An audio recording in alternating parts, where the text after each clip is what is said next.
This is Jonathan Aggie, your fifth Pro Boxing Fans, joined by Daniel Dubois, who's 2 weeks away from, would you say, the biggest fight of your career? 2 weeks away from unifying, two weeks remaining and the new. I don't think you've had a rivalry like this in your career from what I can remember. I mean, you and Terri have been sort of going back and forth, but she's your world champion, she's been there as well. Do you think this is like a competitive rivalry, or is there any personal element? It's competitive. I never met physically Terri before up until the day that we did the gloves were off, so it's not personal. I haven't got anything against her as a human being. I haven't got anything against her as a person.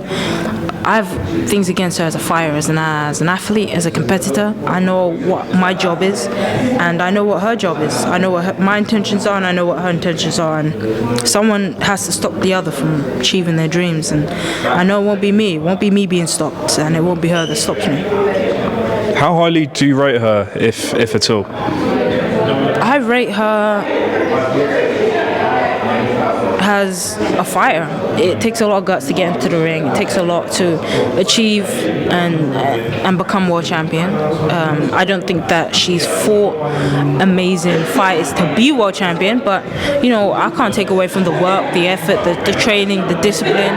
I know how hard it is. I know how hard it is to make weight, and she used to fight at 130, so that requires a lot of discipline. So I take that. I give her that. Do you expect to stop her on April 5th at the Olympics? 7 rounds. 7 rounds. I'm going on that. I like how you give like a definitive round. Some people you ask, you're going to stop her? Maybe points. I have a feeling this fight. I have a feeling, and that's what I believe. Now, you're headlining MVP card on Sky, ESPN in the US. What does it mean to you just to be in this position and, for them to, I guess, trust you to headline their first sort of UK card? It means a lot. Pressure is a privilege, and heavy is the head. I'm so thankful and grateful that MVP have backed me, supported me, pushed me. I'm so thankful that I'm in this position that I'm in, and that I'm where I am, where I wanted to be 5 years ago. I'm exactly where I am, where I wanted to be, and that's something that is an achievement in itself. So it's a blessing, and I'm very happy. You were in America for a couple of weeks, getting some training in. Did you run into Baumgardner? No, I didn't. I know she was about, but we didn't cross paths, and probably better for her that we didn't. But I was just there training, focusing on my work, focusing on getting in some good rounds, some good sparring, focusing on getting some good altitude training, and see what I can add to the toolbox. How did you find the training over there compared to the UK? Was that the first time you trained there? Yeah, well, yes. I've been to a USA GB training camp as an amateur, but first time really just training with the pros, and it's a different type of training. It's a different type of mentality. They have a very different mentality. I wouldn't say it's better or worse. I've now become to believe that it's just about what works and what works for the fighter, and they have a big belief in working hard and non-stop. The coaches, they're just on non-stop time. They're in the gym from 6. I had the guy waking me up at 6 in the morning, and I'm finishing and ending at 2, and he's staying in the gym until 7 and 8. Like, they just have a non-stop work effort, and it's good to see that. Last time I spoke to you at the press conference, you told me that Baumgardner's your easiest fight. Do you stand by that? Yeah, I think so. I don't know if she's my easiest fight ever, but when you look at what she is and what the fight will be, I think when I think of the actual fight and how the fight actually goes, I don't see it being a hard fight. I think Terri's going to be more tricky because Terri's going to be negative. Terri's been hurt. She's been knocked out, so she's going to have that fear in her head.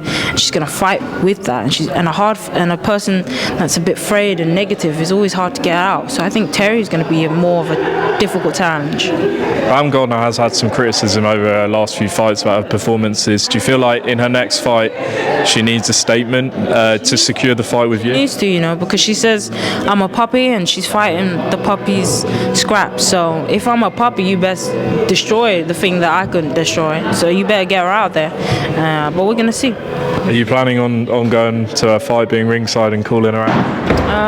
I don't know. I think we're going to see. We're going to see what makes the most sense. After my fight, I'll probably speak to MVP, speak to the team and see what makes the most sense. If it's flying out there, we're going to probably do that. I don't know. And, you've spoken a lot about this fight, Baumgardner, and the rivalry's building nicely, but do you feel like she wants the fight as much as you want the fight? She does not want the fight. She's trying to sliver her way out of it. She's trying to get out of the fight. And it's frustrating to see because it's a big fight. Everywhere I go, that's the fight that people are talking about. They're not talking about Alycia fighting anyone else. Nobody's interested in. No one says, "Oh, I can't wait to see Alycia fight Amanda.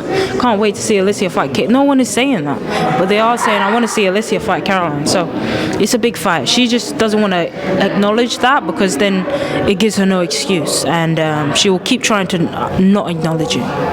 Obviously, all the focus for you is April 5th, Terri Harper. What can fans expect on that night? The best Karen Dubois that we've seen so far. Explosive, skillful, talented. I'm not going to let her land a glove on me. I'm going to show that I'm who I am. I'm who I say I am. I'm going to show why I was 19 years old qualifying for the Olympics. I'm going to show why I went undefeated for so long. I'm going to show that. So that's what it's all about. What about your stablemate over there, Ellie Scotty, going for undisputed? You two sort of training together for the same date, and she's got a massive fight as well as you. How's that sort of dynamic worked, and have you both sort of been motivating each other in camp? Yeah, it's been really good. I've enjoyed being in the gym with her. It's been interesting because we came through the amateur system similar time. I remember going to my first Europeans, and she wasn't going to the Europeans, and I seen her go to there, I was there, and now we're here as professionals fighting on the same card, so that's pretty cool. And she's always someone that I've watched, always someone that I've rated and thought is talented and really good, so it's good to be on a card with good fighters.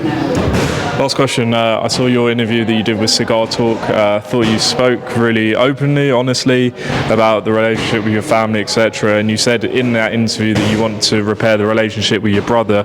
Obviously, there's a big fight coming up. Just curious, and I don't want to delve too much into the personal aspect, but will you reach out to him about the fight and his fight coming up against Wardley, or will you reach out to me about that's like, this is two-way relationship, if he was to reach out to me, then the door is open and we can communicate, but this is a conversation for another time. This is not something I want to discuss here right now. So yeah, people always make a big deal about me not watching Daniel or going to his fights.